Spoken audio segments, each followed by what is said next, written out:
mi experticia en historia militar, así que desde ese punto de vista, desde ese ángulo, lo vamos a ir acercando sin desproteger o sin dejar de ver algunos aspectos políticos antes y durante. Así que vamos a partir, porque además que la presentación es un poquito larga, me queda un poquito larga esta vez. Bueno, en el contexto político, ¿no es cierto?, nos encontramos que luego de los decenios de los presidentes conservadores, ¿no es cierto?, hay una serie de presidentes liberales, partiendo por Federico Errázuriz Sañartu, y ya desde esa época, ¿no es cierto?, de 1871 al 76, empieza una, no es disputa todavía, pero sí unos desencuentros, sobre todo con la iglesia, por el tema de los cementerios y el registro civil. Por el otro lado, Sañartu manda a construir los dos blindados que van a ser después importantísimos, tanto en la Guerra del Pacífico como en la Guerra Civil. Y hay una reforma constitucional que es re importante. Y los diseños de los presidentes conservadores, Bulnes, Montt, qué sé yo, eran porque cada 5 años se podían reelegir. O sea, el periodo duraba 5 años y se podían reelegir por 5 años más. Bueno, eso venía de la Constitución de 1833 de Diego Portales. Ahora, con esto hay una reforma, ¿no es cierto?, a esa Constitución, y primero se le quita un poco de autoridad al presidente y se imposibilita la capacidad de ser reelegido. Eso es con el periodo de Sañartu. Luego viene Aníbal Pinto Garmendia, que tiene una gran labor. Recordemos que en el mundo se armó una recesión importante, partió en 1873 con la caída de los valores en bienes, que siguió después con Nueva York, y nos pegó a nosotros muy fuertemente a partir del año 75-76. Por tanto, Aníbal Pinto tuvo que enfrentar primero esa gran recesión mundial de esa época, y segundo, la Guerra Pacífica, que no es para nada menor. Y entre medio seguía el conflicto con la iglesia y con los conservadores. El penúltimo gran presidente del periodo liberal fue Domingo Santa María, un personaje en sí mismo, un personaje entre divertido, complejo y macuco, ¿eh? Esas son las definiciones que uno puede encontrar. Pero él fue el que dictó finalmente las leyes laicas, provocando un conflicto brutal con la iglesia, tanto que Chile rompió relaciones con la Santa Sede, con el Vaticano. Además, ¿no es cierto?, hay una reforma electoral que se permite que los varones de mayores de 25 años que no tuviesen ningún bien pudiesen votar. Antiguamente, o sea, anterior a eso, los varones de 25 años y los 21 años casados que tuviesen bienes, muebles o inmuebles, podían votar. Ahora ya esto es más general. A pesar de ello, hubo una intervención electoral brutal, brutal. Para que se den una idea, en algunas de las elecciones, el padrón electoral era de 22.000 votantes y se votaron 34.000 votos. O sea, hay algo extrañísimo en el medio, pero así eran en aquella época. Gracias, ¿no es cierto?, a la riqueza del salitre, se puede empezar con una serie de obras públicas muy importantes para el beneficio de Chile. Ahora, vámonos a la parte económica, ¿no es cierto? Evidentemente que la Guerra del Pacífico nos dio a nosotros toda la riqueza del salitre, que queda claramente establecida en estos gráficos del Producto Interno Bruto de Chile de aquella época.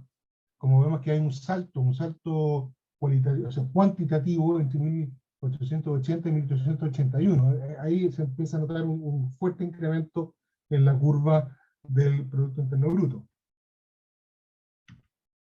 Las cuentas nacionales también demuestran un superávit fenomenal, muy bueno, ¿no es cierto? Con un saldo a favor, salvo el año 72, que era un poco producto de lo que hablamos antes, y 1890, que la verdad es que no tengo claro por qué ese saldo es tan negativo. En el periodo anterior, en el 87, 88, 89, el superávit fue de 3.500.000 y tantas mil libras esterlinas, y después se cae.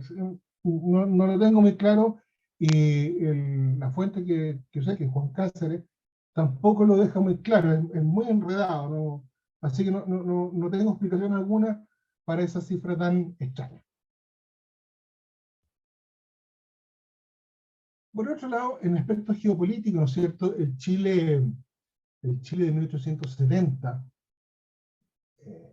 limitábamos al norte, depende del año, depende del tratado, pero entre el paralelo 23, ¿no es cierto?, 24, o el 21, dependiendo del tratado, pero claramente se aprecia, lo puedo mostrar acá, se aprecia ahí, ¿no es cierto?, una línea recta que es el paralelo por el cual en esa época se estaba definiendo el norte.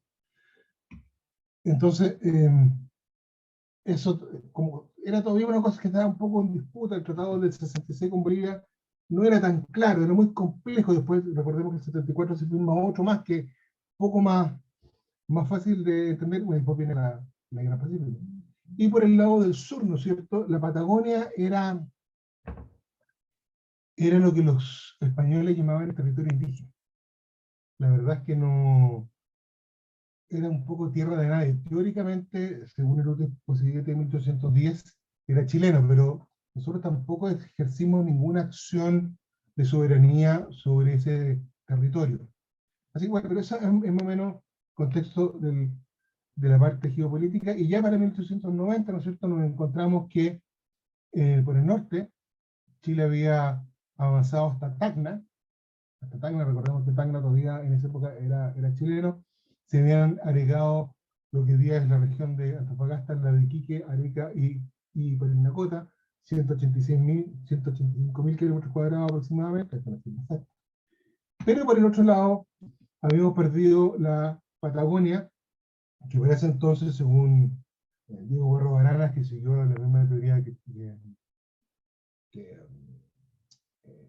me olvidó el nombre de este Charles, no es Charles Dickens. Bueno, el de las especies, ¿no es cierto? Y cuando visitó la Patagonia dijo que era una tierra donde solo habitaban los conejos. Entonces, era un territorio sin ningún valor. Nadie podía suponer de que había petróleo, que había gas en ese minuto, pero en fin, eso fue cedido a Argentina. Entonces, los tratados que estaban recién hechos, como recién salido del horno, ¿no es cierto? Es uno de los que pusieron fin a la Guerra del Pacífico, que es el Dancón, donde se incorporó perpetuamente el territorio de lo que hoy día es en la región de Iquique, y a 1890 todavía quedaba por definir el destino de Tacna y Arica, que se define después en 1929. Hay un pacto de tregua con Bolivia, eh, que a la larga, 20 años después, en 1904, llegamos al Tratado Final de Paz y Amistad, pero básicamente este pacto de tregua fue la semilla del resto, donde procedían lo que dio la región de Antofagasta. Por el lado con Argentina, ¿no es cierto?, tenemos el Tratado de Límites con Argentina, de aquel que hemos visto hasta el cansancio, que la frontera correrá por la cumbre más alta de los Andes, donde nosotros cedemos en la Patagonia, pero aquí hay un detalle muy importante. Ambas bocas del estrecho de Magallanes siguen siendo chilenas, hasta el día de hoy, siguen siendo chilenas. ¿Y eso por qué? Porque el estrecho de Magallanes era el paso estratégico entre el Océano Atlántico y el Pacífico. Por tanto, tener el control del estrecho era tener la llave, en el fondo, para poder pasar los buques de un lado a otro. Ok, se puede pasar más por el Cabo de Horno, pero un poquito más complejo. Pero, evidentemente, eso le daba a Chile una proyección geopolítica muy importante en el cono sur. Por último, el otro de los tratados importantes es la pacificación, o pacificación entre comillas, de la Araucanía, ¿no es cierto?, cuando el general Gregorio Urrutia refundó Villarrica, se construyeron los fuertes, y lo más importante, que se celebra el Parlamento de Portugal, donde se acuerda la paz entre las tribus mapuche, dirigida por su propio Lonco, y el gobierno de Chile. Lo que viene después es otra historia y algún día podemos verla, pero básicamente se establece que toda la zona sur, lo que hoy día es nuestra zona sur, ¿no es cierto?, desde el Biobío hacia el sur, pasa a ser territorio chileno, con todos los bemoles que todavía saben.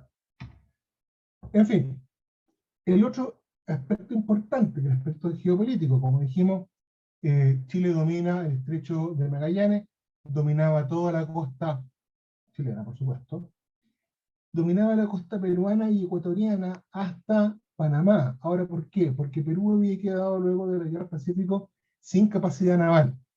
Recién la empieza a reconstruir un poco antes de la Primera Guerra Mundial, así que ellos estaban bastante... Bueno, Ecuador tampoco tenía una fuerza naval importante, y Colombia estaba más bien mirando hacia el Caribe que hacia el Pacífico. Y por lo demás nosotros teníamos nuestra proyección marítima hacia la isla Juan Fernández. Y por tanto, el dominio de la escuadra de la Armada de Chile, de la Fuerza Naval chilena, y por tanto de nuestra política exterior, como brazo, ¿no es cierto?, era desde el Cabo de Hornos hasta Panamá. Esto es un dato re importante. En 1888, el capitán de navío Policarpo Toro logra firmar el tratado con Atamu Tequena, en el cual Chile incorpora Isla Pascua como territorio nacional. ¿Por qué es importante? Porque nosotros dijimos que el control de nuestra proyección geopolítica era por las costas del Pacífico. Pero ahora, con este tratado, ¿no es cierto?, si ustedes se fijan en el gráfico, la proyección empieza a ser hacia Oceanía y hacia la Polinesia. Por tanto, el tener isla Pascua bajo territorio nacional abrió una nueva ventana geopolítica de proyección marítima y de proyección política de Chile hacia el Pacífico occidental.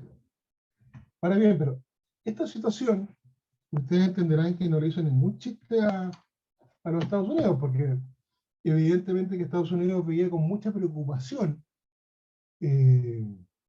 este crecimiento, este poder que estaba tomando Chile en el Pacífico. De hecho, no sé si lo mencioné anteriormente, pero el profesor William Seiter, de la Universidad de New Jersey, tiene un libro muy interesante que se llama Chile y Estados Unidos, dos potencias sin conflicto. Y habla justamente de eso, de este periodo que Estados Unidos en el Pacífico estaba muy disminuido. Todavía estábamos hablando de la conquista del oeste y todas estas cuestiones de Buffalo Bill, y nosotros ya estábamos dominando las aguas del Pacífico Sur latinoamericano. Y esto se empieza a hacer patente y queda muy fuerte demostrado con la crisis que hay en Panamá, que recordemos que para la época Panamá era un estado de los Estados Unidos colombianos. La Gran Colombia se había separado, ¿no es cierto?, o la Colombia granadina, se había separado en Venezuela y en Ecuador.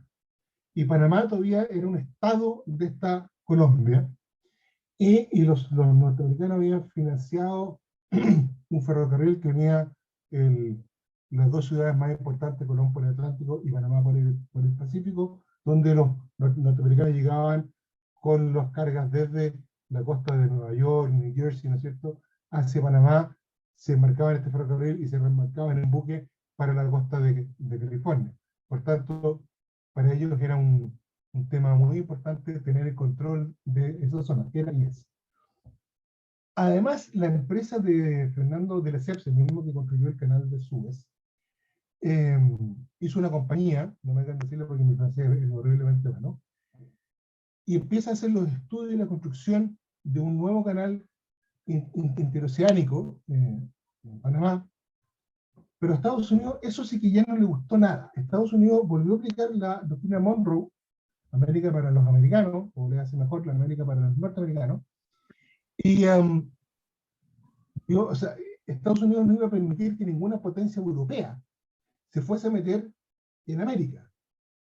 Su mayor preocupación era que los ingleses, que eran potencia mundial en ese minuto, hicieran algo en el Caribe. Recordemos que Bahamas, Jamaica eran colonias inglesas, son colonias inglesas.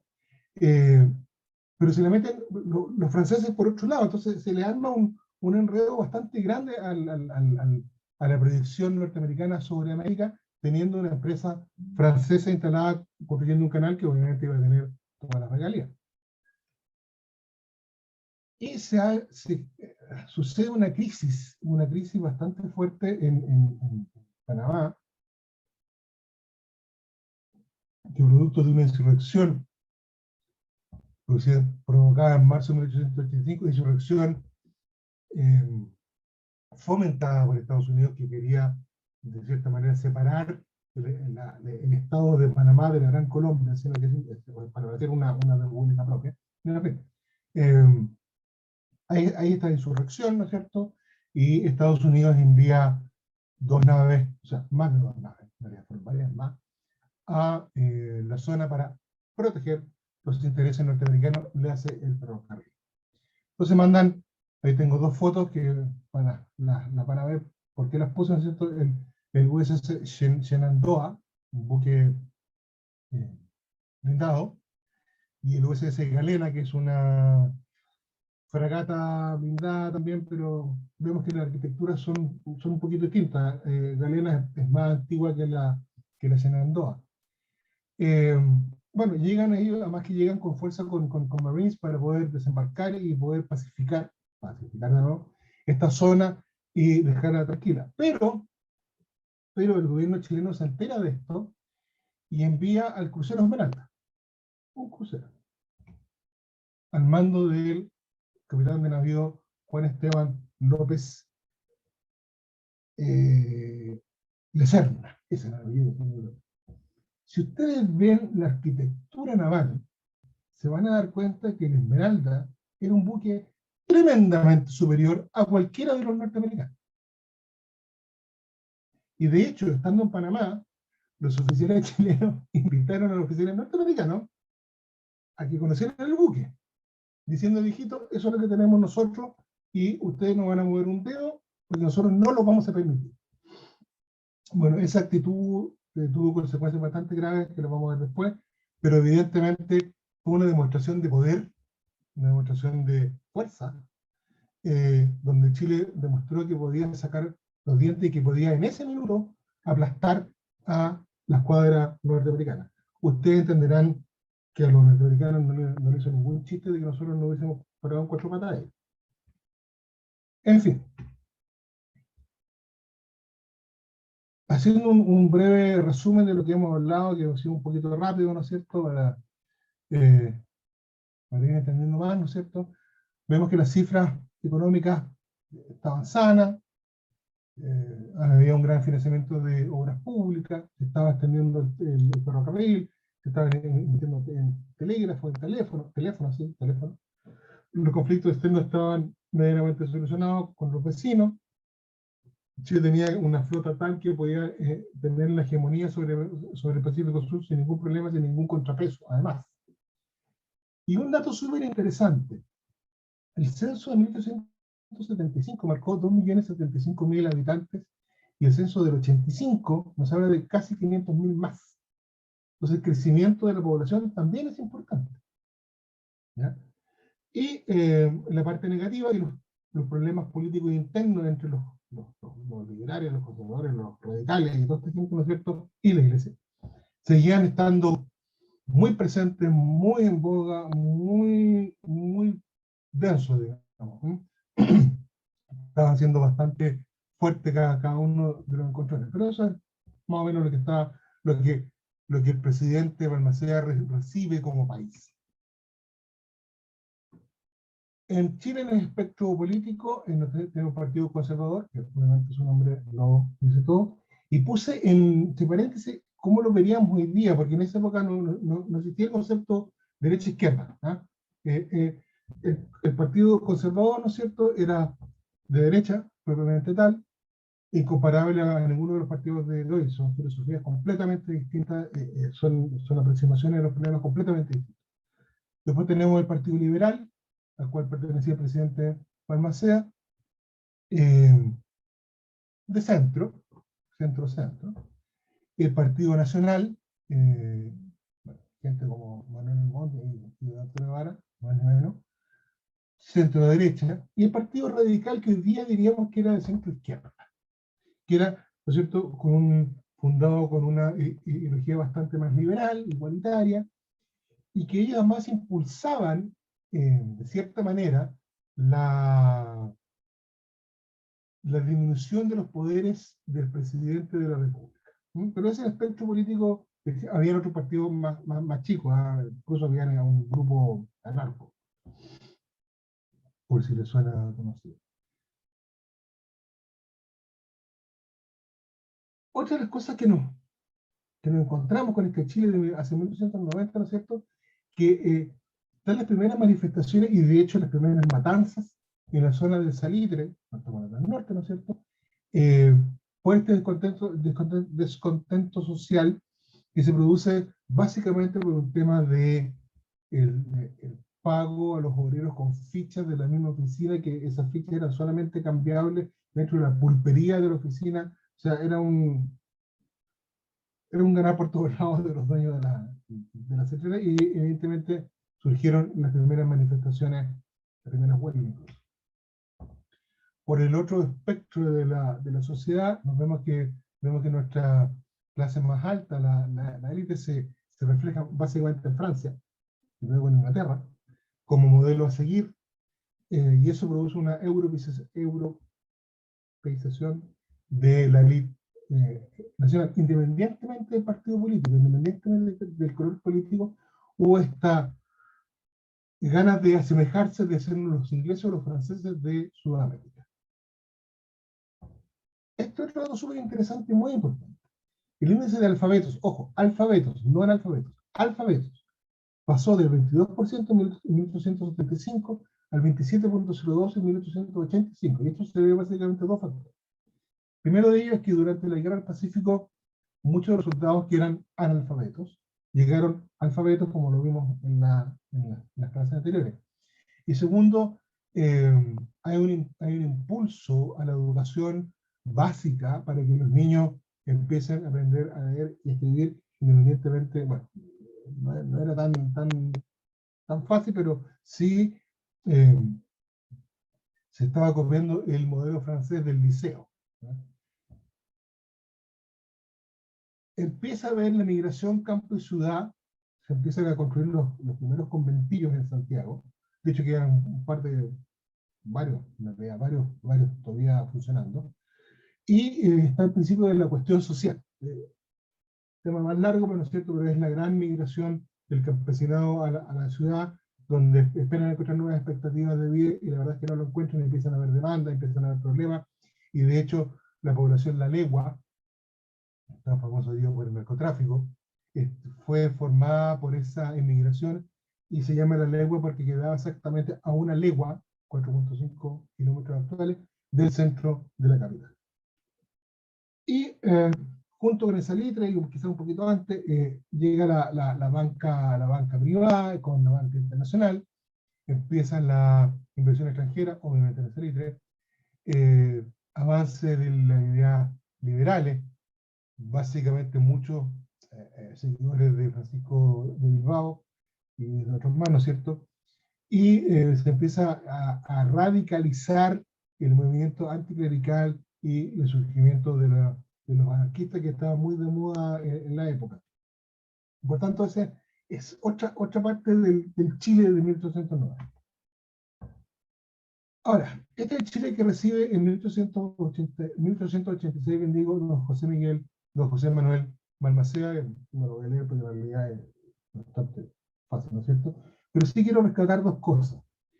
Primero, él fue el que logró frenar a la Argentina en su intento de asociarse o hacerse amigui de los peruanos y los bolivianos cuando fue ministro de Planificación en Chile, y fue el que inició la conversación y la negociación para el Tratado de 1831. Después fue ministro de Relaciones Exteriores, cargo bastante importante, ¿no es cierto? Y luego ministro del Interior durante la presidencia de don Santamaría. Si vemos más abajo, se asocia con los escritores, periodistas y diputados Justo y Domingo Arteaga Lemparte, hijos del general Justo Arteaga Cuevas, que fue el primer comandante jefe del ejército en la Guerra del Pacífico, para fundar el diario La Libertad, que era evidentemente un diario de tendencia liberal que expresaba las ideas del partido. Llega, ¿no es cierto?, a la presidencia de la República por elección popular. No estoy tan claro si fue manejado o no. Aparentemente hay datos súper contradictorios.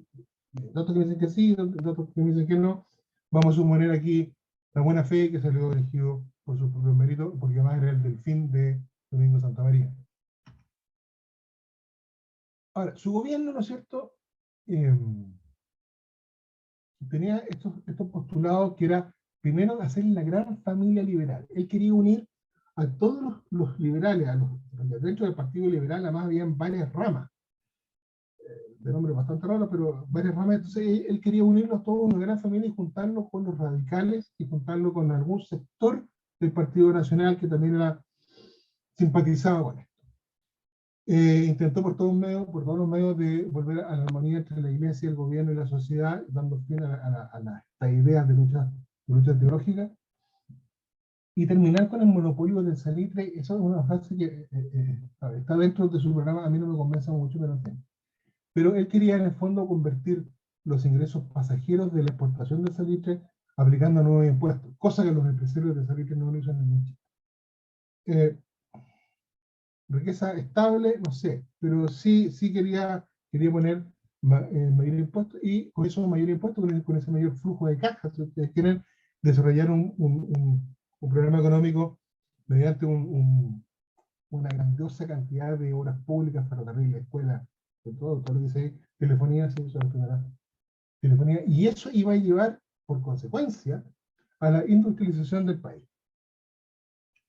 Entonces, eh, parte, ¿no es cierto?, haciendo algunas aquí, pues son muchas las obras que anunció, pero vamos a poner tres ejemplos nomás. Canaliza el río Mapocho, destruye el puente de Calicanto, cosa que me da mucha pena, pero en fin, fue un avance del minuto. Se amplían las redes del ferrocarril sur, se construye el viaducto del Mayico, que tenemos una foto de la época. Eh, el hospital del Salvador había sido empezado a construir años antes, pero Balmaceda le pone energía al proyecto y es el Hospital Salvador, no el actual, pero sí uno de los hospitales, quizás el hospital más importante de la época de Santiago. Eso entre muchas otras cosas más, ¿no? Además, Balmaceda y su partido, liberal, ¿no es cierto?, eh, su partido en realidad quería disminuir el poder del presidente, porque como pongo ahí, esta imagen del mandatario rey le resultaba incómoda a mucha gente, y la oligarquía o los mandamases liberales, ¿no es cierto?, observaban con sumo interés, con muchas ganas, ¿no es cierto?, el tipo de gobierno británico, este parlamentarismo bastante extraño que ellos tienen, que es una Cámara General de los Representantes, pero sobre esa Cámara está la Cámara de los Lores. La Cámara de los Lores no se elige democráticamente, sino que es porque tú tienes que ser noble para poder ingresar a esa Cámara. Pero estaban jugando un poco con la idea de que el Parlamento tuviese un poder similar o mayor al del presidente de la República. Balmaceda había sido,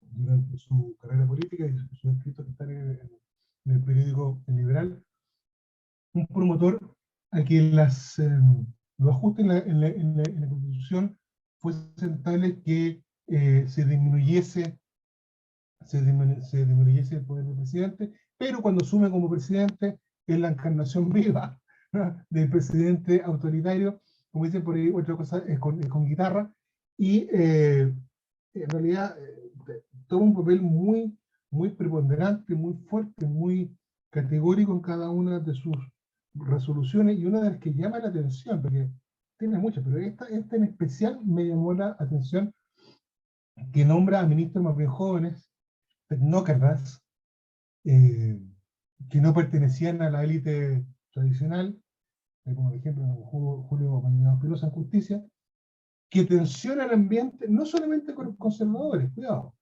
también con el Partido Liberal, que veían como estos niñitos, esta gente joven, claro, que son muy técnicos, y estaban empezando a desplazar a los hijos, ¿no es cierto?, o los nietos de los grandes próceres de la política nacional.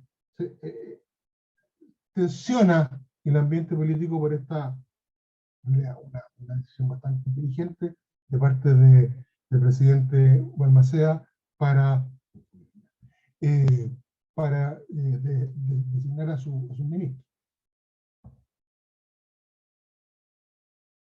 Ahora, esto provocó que el Congreso Nacional le empezó a poner palitos al presidente, ¿no es cierto? Y los palitos pasaron a ser zancadillas de frentón, ¿no es cierto? Cuando empiezan a someter a juicio del Congreso todos los nombramientos de los ministros y todos los nombramientos de los diplomáticos, todos los ascensos de los oficiales del ejército y la Armada, empiezan a poner obstáculos para aprobar leyes. Cualquier semejanza con la realidad actual es pura coincidencia, pero si ustedes hacen un parangón, es más o menos lo mismo. Y esto lleva a un pseudo parlamentarismo, y de nuevo, cualquier coincidencia es eso, semejanza es coincidencia. Pero sin duda que el Congreso empezó a poner trabas y trabas y trabas y empezó a dilatar leyes que van a ser importantes y empezó a hacerle un poco la vida imposible al presidente. El 30 de mayo se nombra un nuevo ministro, Enrique Salvador Sanfuentes, como ministro del Interior. La oposición parlamentaria, le hace los conservadores, los nacionales y los liberales, no le gustó esto, y empiezan a aplazar la ley de discusión del presupuesto para el año 1890. Y aquí empieza a estar ya el kiss del problema. Como Balmaceda se niega a sacar a Salvador Sanfuentes, a Enrique Salvador Sanfuentes, el Congreso empieza a dilatarle no solamente esa ley, muchas otras, y no lo hace pasar y empiezan a dar excusas. El quiebre viene por dos motivos. En 1890 el presidente Balmaceda ingresó una reforma a la Constitución, y esto es súper importante, para que la gestión financiera la llevase solamente el Ejecutivo. O sea, el Ejecutivo, según esa modificación, iba a tener la potestad para decidir sobre la chequera fiscal. Y evitar así el control del Congreso. Todos sabemos que el gasto público tiene que ser aprobado, por el ¿no es cierto? El presidente propone y el Parlamento, el Congreso Nacional, ¿no es cierto?, aprueba o no aprueba incluso cada una de las partidas presupuestarias. Bueno, eso Balmaceda lo quería modificar y solamente ser él con su ministro los que tuviesen la potestad para el gasto público. Cosa que no le gustó nada al Congreso, ustedes entenderán. La ley de presupuesto, por lo mismo, no fue aprobada. La ley de presupuesto para el 2008 no fue aprobada, lo cual enfureció a Balmaceda porque los dineros llegaban hasta el 31 de diciembre de 1890 y de ahí para adelante el Estado se queda sin plata. Entonces, el 7 de enero de 91 emite un decreto supremo donde aprueba o se autoprueba el mismo presupuesto que el año anterior, lo cual hace Troya, ¿no es cierto? Y el Congreso Nacional declaró al presidente fuera de la ley, claro, una cuestión no menor, y el gobierno reacciona clausurando el Congreso el 11 de febrero. Luego se quedan entonces Balmaceda queda con el poder ejecutivo y legislativo en su poder y forma una asamblea constituyente que parte el 15 de abril con una elección un poco a dedo de quienes estaban integrando esa nueva asamblea, ese nuevo Congreso Constituyente. Pero aquí hay un efecto inmediato. Cuando Balmaceda da el decreto supremo del 7 de enero, la escuadra al mando del capitán del amigo Jorge Montt Álvarez se subleva y se separa del gobierno y aprueba, se pone de lado del Congreso. Ese mismo 7 de enero, Balmaceda da una proclama pública donde llama al ejército, que trata a la Armada de traidores a la patria, traidores al presidente, y llama al ejército a cerrar filas en torno a su figura.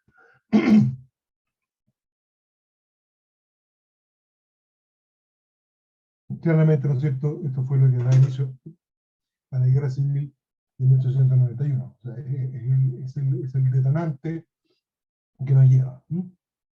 Ahora bien, hay otros factores además que enturbian el ambiente, y de nuevo, cualquier similitud con la realidad actual es solamente coincidencia.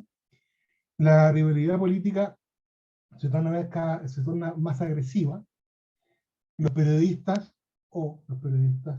empiezan a ejercer una labor que ya francamente raya en ser irrespetuoso. Un poco lo que vemos aquí. De hecho, voy a presentar aquí dos caricaturas, ¿no es cierto? Que una es de un diario que se llama El Padre Padilla, donde primero vemos a Balmaceda siendo apretado por las promesas incumplidas, las promesas, ¿no es cierto?, se le caen de los bolsillos porque no lo puede hacer, ¿no es cierto? Y la segunda dice, el miedo lo hace obrar, en el sentido de que solamente con el miedo él podía, bajo la amenaza de miedo, él podía hacer las cosas, pero obrar, ustedes saben que tiene un doble juego de palabras.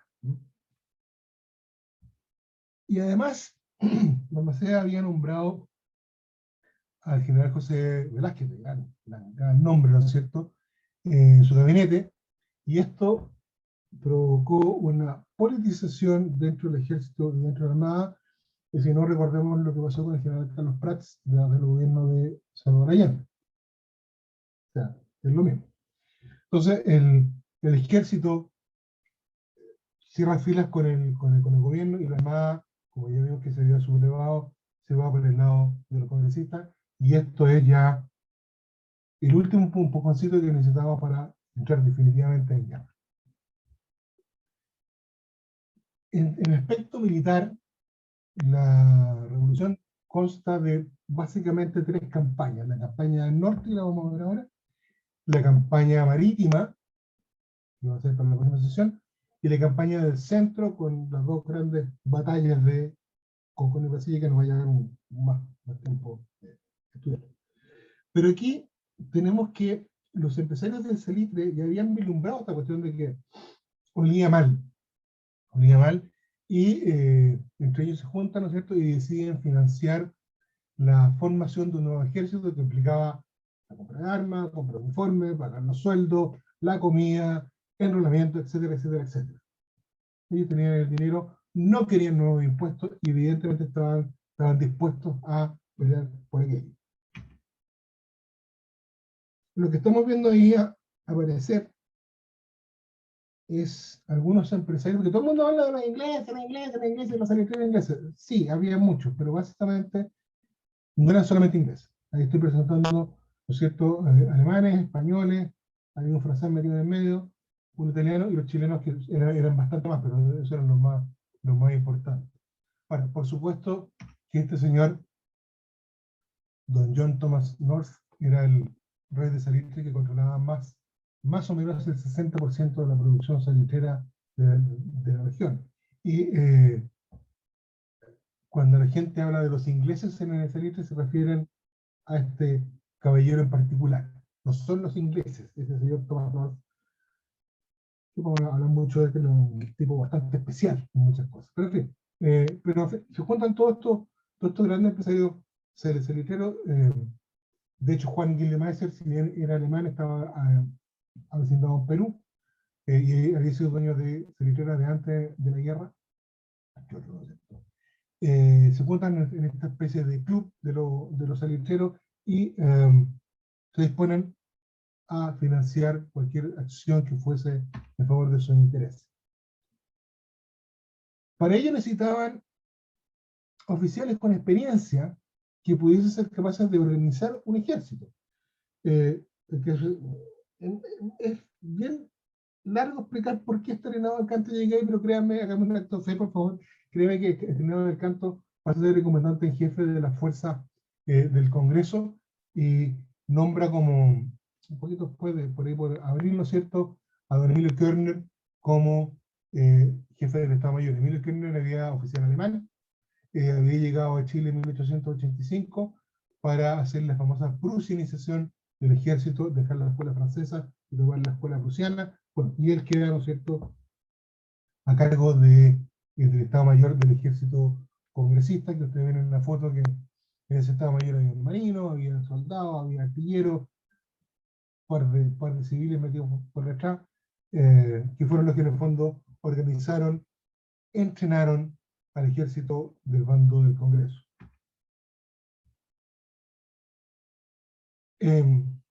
Dato, y lo puse ahí, vamos a representar en los gráficos, en el nacimiento, a las tropas del gobierno en color rojo y a las tropas del Congreso en color blanco, siguiendo un poco la tónica de los uniformes.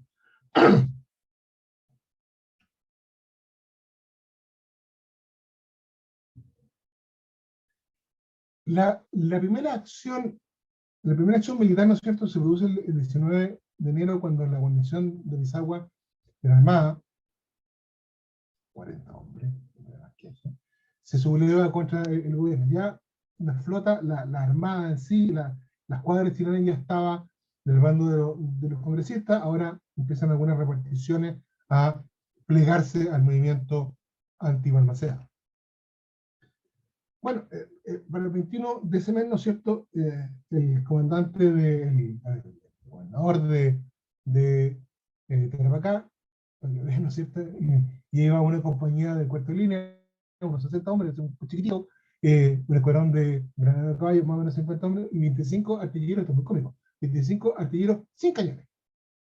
¿Por qué lo mataron sin cañones? No tengo idea, para sofocar esta rebelión que se está armando en Pizarro. Del Canto, ¿no es cierto?, que ya estaba armando esto, ¿no es cierto?, envía una compañía de 100 infantes navales, no sé si era infantería marina, y se encuentran en la oficina de la Cruz de Zapiga, donde se produce el primer combate, si ustedes quieren, de la revolución. Pero la verdad, un combatito chiquitito, las fuerzas eran muy pequeñas, y no produce ningún resultado definitivo, sino que ambas fuerzas se enfrentan, disparan y se retiran. ¿Sí? Pero tienen la dudosa reputación de ser el primer combate armado de la Revolución de 1891. Luego tenemos, claro, como el gobierno vio que en Pisagua estaba el epicentro, ¿no es cierto?, envían una expedición de ahora con 400 hombres y más grande, ¿no es cierto?, a Pisagua para retomar la plaza. Las fuerzas del Congreso eran en total 222 soldados. Ahí vemos como las fuerzas del gobierno se dividen en dos, ¿no es cierto?, y no pueden hacer frente los del Congreso a esta gran cantidad de hombres, y pasa un efecto bien curioso. Hay unos pequeños intercambios de disparos,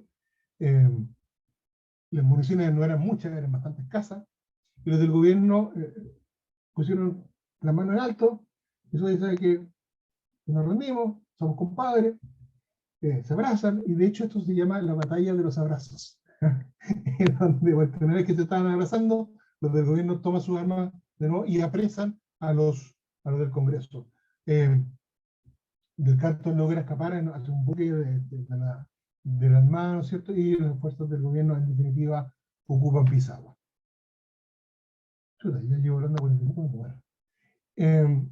Pero la cosa no iba a quedar así.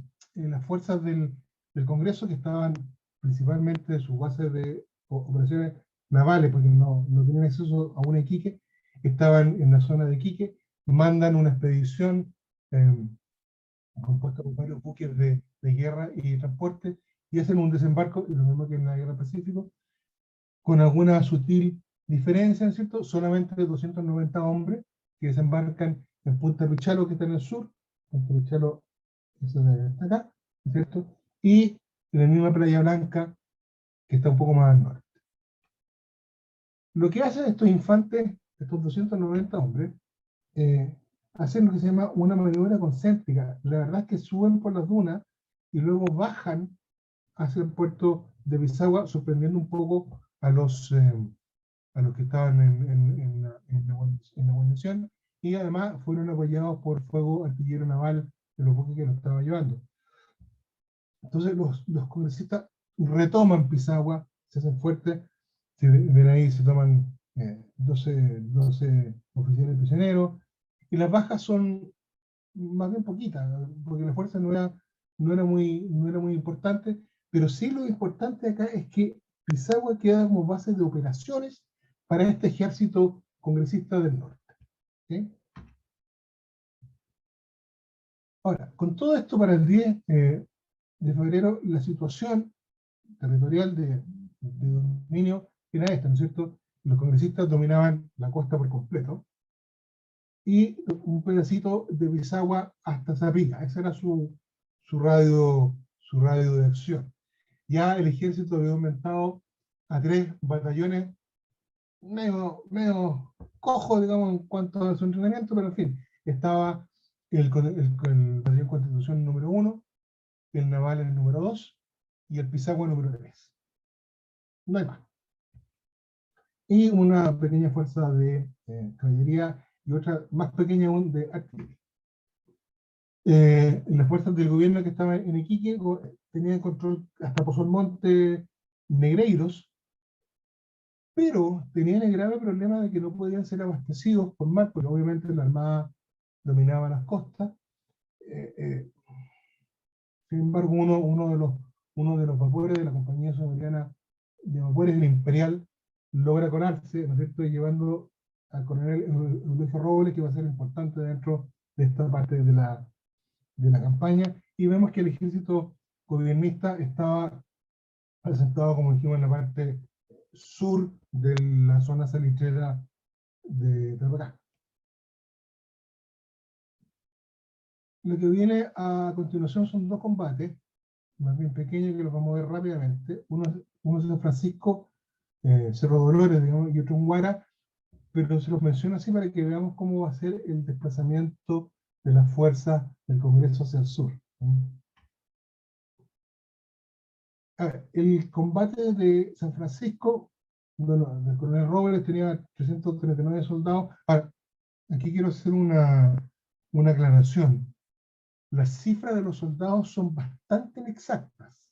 Hay muchas fuentes, o sea, no hay muchas fuentes, hay pocas fuentes que dan cifras y todas son más o menos redondas, excepto una publicación de la Armada, de la revista de Marina, donde me da cifras un poco más quebradas, ¿cierto? 339 soldados me hace sentido. 1200 hombres, es como muy raro que sea una cifra tan cerrada. Por tanto, las cifras hay que tomarlas con cierta distancia, con cierta crítica, no son tan exactas. Bueno, vemos, ¿no es cierto?, que el coronel Robles, que había sido comandante del regimiento de Lautaro en la Guerra del Pacífico, se encaraba al Cerro San Francisco y ahí resiste el embate de las fuerzas del Canto.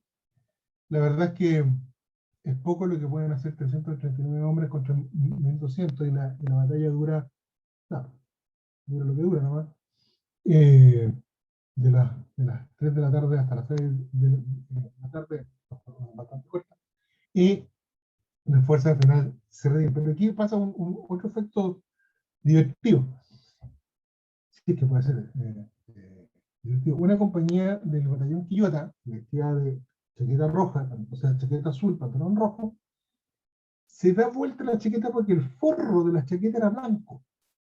Entonces se dan vuelta la chaqueta y se ponen por el lado blanco y se pasan al mando del Congreso. Y de ahí viene nuestro típico refrán, darse vuelta la chaqueta. ¿Sí? Cosa curiosa que uno aprende cuando estudia esta España. Es un dato freak, ¿no? Pero que lo encontré súper simpático.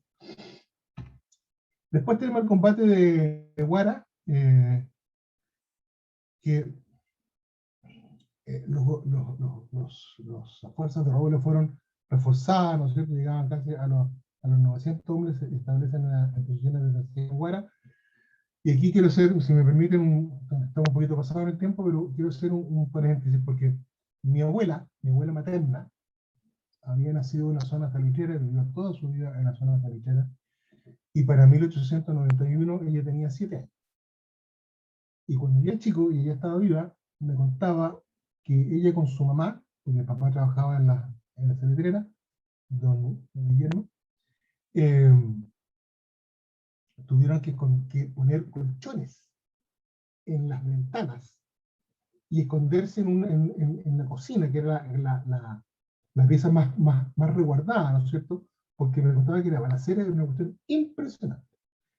Una niñita de 7 años que se acuerde cuando tenía 80 años, tiene que haber sido una impresión muy fuerte para ella. Bueno, eh, me salí, vamos a explicar rápidamente el combate de Guara, ¿no es cierto? Las tropas del Canto intentan avanzar, intentan atacar, se encuentran con una defensa muy bien establecida. Eh, Se lanza Roble, con el Roble manda un contraataque por la izquierda de él, derecha enemiga, ¿no es cierto? Y además, como esa zona ya tenía ferrocarril, manda dos locomotoras a gran velocidad para destruir el convoy que había traído a las tropas desde Pisagua hasta Guara. Esta vez los del Congreso pierden, quedan 240 muertos en el campo, de nuevo la cifra puede ser discutible, y la zona, ¿no es cierto?, queda ahora controlada por las fuerzas del Congreso. Entre medio de eso,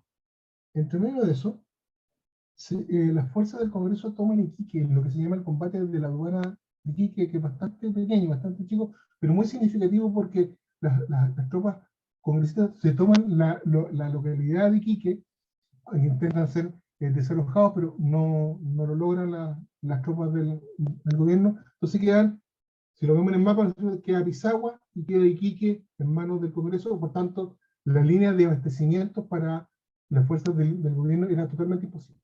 Totalmente imposible. Es algo que se volteaba. Y por otra punta, dominaban toda la zona productora de salitre. Así que ese es un dato que es súper importante de tenerlo en cuenta. Bueno, el gobierno central se da cuenta de que la cosa en el norte está muy peluda y envían un refuerzo de 1000 soldados hacia el norte. Como no pueden desembarcar en Iquique, logran hacerlo por la caleta de Hilo, cerca de Tanga. Y de ahí avanzan hacia el sur, cuando se podía por ferrocarril y cuando se podía a pie. También mandan 2700 hombres, cosa no menor porque es un dato importante, hacia la zona de Antofagasta, al mando del coronel Emergen Escamu, de los cuales 1000 se van para Calama, para defender esa plaza, y 1700 quedan repartidos entre Antofagasta y Quillahuasa. Un dato que vamos a tener en cuenta. Ahora, ustedes ven ahí el mapa, a la derecha, el mapa táctico, si ustedes quieren, de lo que fue la batalla de Pozo Monte, entre paréntesis, estamos hablando de guerras de un tipo de guerra, de una generación de guerras donde se buscaba la batalla decisiva. ¿Ya? Lo que vimos anteriormente eran puros combates chicos, desde muy chiquititos que cada vez fueron siendo más grandes, hasta ahora vamos a ver la batalla de Pozo del Monte. Bueno, ese es el mapa táctico, ¿no es cierto? Las líneas negras que ustedes ven acá, estas que estoy marcando, son las del ferrocarril, por ahí va el ferrocarril y ahí por abajo también. Y las disposiciones tácticas que están repartidas por acá. Bueno, el coronel Roble supo que estaba tomado Iquique, decide esperar a la división Camus que venía teóricamente avanzando desde Antofagasta hacia el norte. Del Canto se entera de que Roble se había arranchado, digamos, en Pozo del Monte y decide atacarlo antes de que llegaran los refuerzos que venían teóricamente desde Antofagasta. La zona de Pozo del Monte es de loma bastante bajita, no es plano, no es un llano, tiene un lomaje chiquitito. Bueno, Del Canto, ¿no es cierto?, decide tomar la ofensiva y desplaza sus fuerzas, como vamos a ver un ratito más. Pero esto era lo que yo quería mostrarles. Bueno, antes de eso. Aquí están las fuerzas enfrentadas. Del Canto, ¿no es cierto?, con su ejército del Congreso. Están los batallones. Después lo van a ver con más calma, ¿no es cierto? Total, 1600 hombres.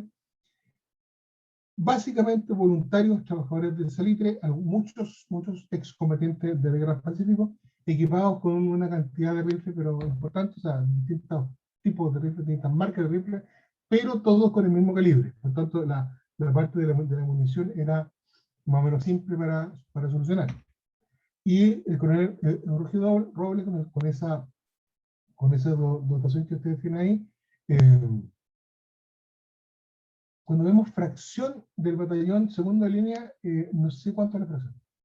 En la información que tengo es fracción, ¿no? Pero no sé exactamente a cuántos hombres se están refiriendo.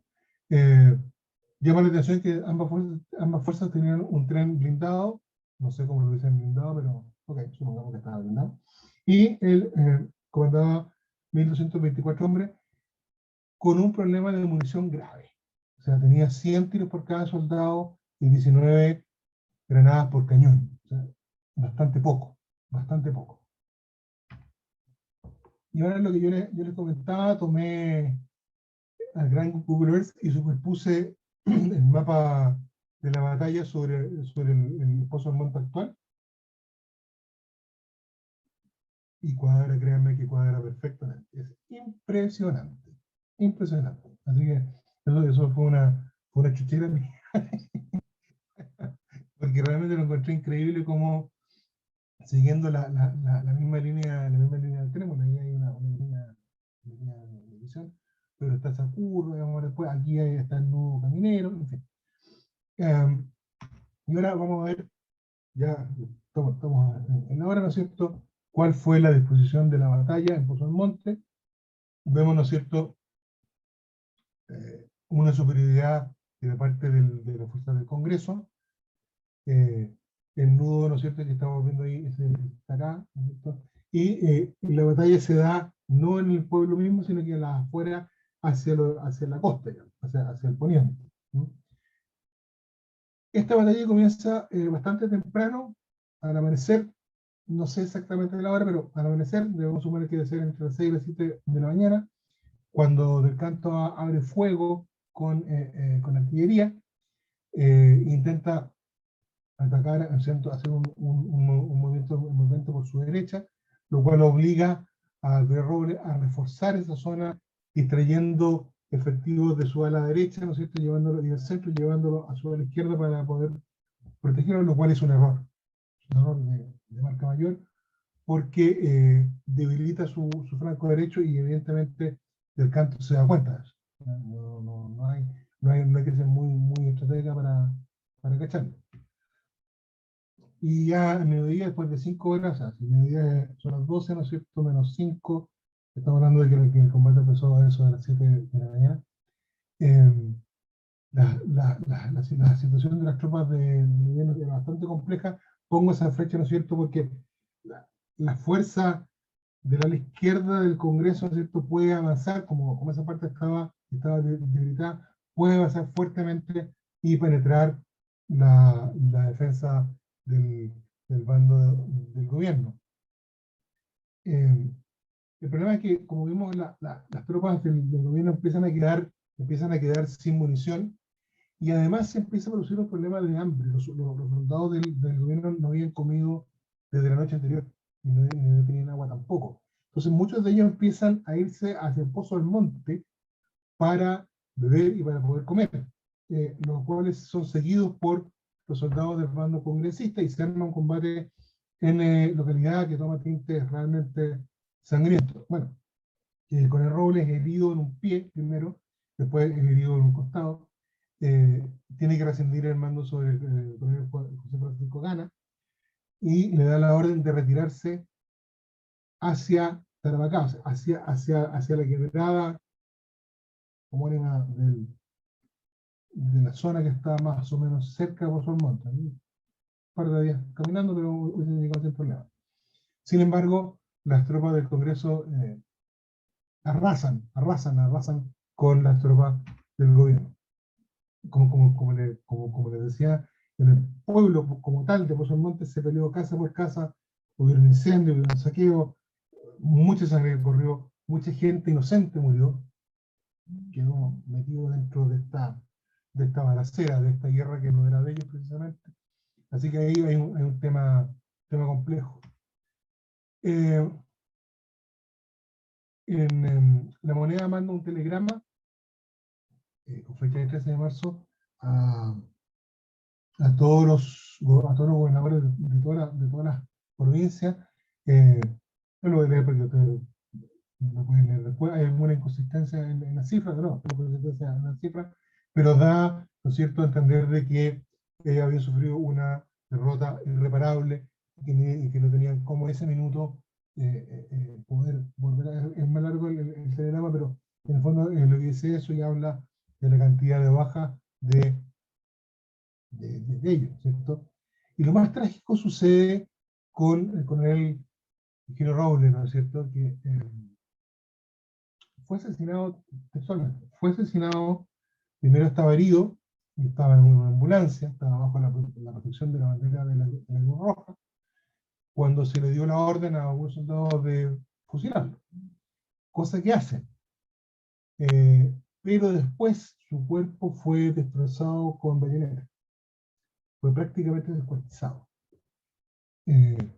Sus restos fueron, bueno, quedó de él, ¿no es cierto?, fueron puestos en un barril con alcohol, con líquido para preservar los cuerpos, y fue enviado al cementerio general, o sea, a otro cementerio y después al cementerio general, donde sus restos están sometían. Pero se empieza a ver el nivel de brutalidad y de ensañamiento de los soldados hacia algunos oficiales, y lo vamos a ver después en el resto de las batallas. Las bajas, ¿no es cierto? Y de nuevo tuve que cruzar varias fuentes y me quedó ahí alguna duda, ¿no es cierto? Los congresistas tienen 100 muertos, 350 heridos y 180 desaparecidos que nadie sabe para dónde partieron. Y los gobiernistas, 300 muertos, 400 heridos, ahí tomé un poco lo que decía el telegrama. Y el resto prisioneros, y muchos de los prisioneros fueron fusilados. Sin sumario, sino que simplemente fusilados. Se acabó el problema. ¿Qué trajo como esto como consecuencia? Obviamente el gobierno perdió todo el control del norte. Porque además, a los pocos días, se subleva Antofagasta, se pasa hacia el lado de Balmaceda, perdón, hacia el lado del Congreso, y lo que obliga a la división Camo, ¿no es cierto?, que estaba en Quillehuasa, a retirarse hacia Calama y hacer una travesía bélica, que pasan por Bolivia, por el norte de Argentina. Hay toda una historia porque llegan armados, llegan a Argentina armados y nadie se da cuenta, hasta que se dan cuenta, lo hacen desarmarse. Todo esto en invierno, ¿no es cierto? O sea, entrando en el invierno, con el clima de la cordillera, y llegan a Santiago, imagínate, y parten marchando el 23 de marzo y llegan a Santiago el 17 de mayo. El 23 de marzo, casi 2 meses en esta caminata, parte también con el ferrocarril, pero básicamente en esta marcha que... ¿Cuántos? Pero en fin, por tanto, Antofagasta queda en manos del Congreso también por esta sublevación, y por tanto el Congreso domina desde el norte, desde Tacna por el norte hasta la zona de Antofagasta por el sur.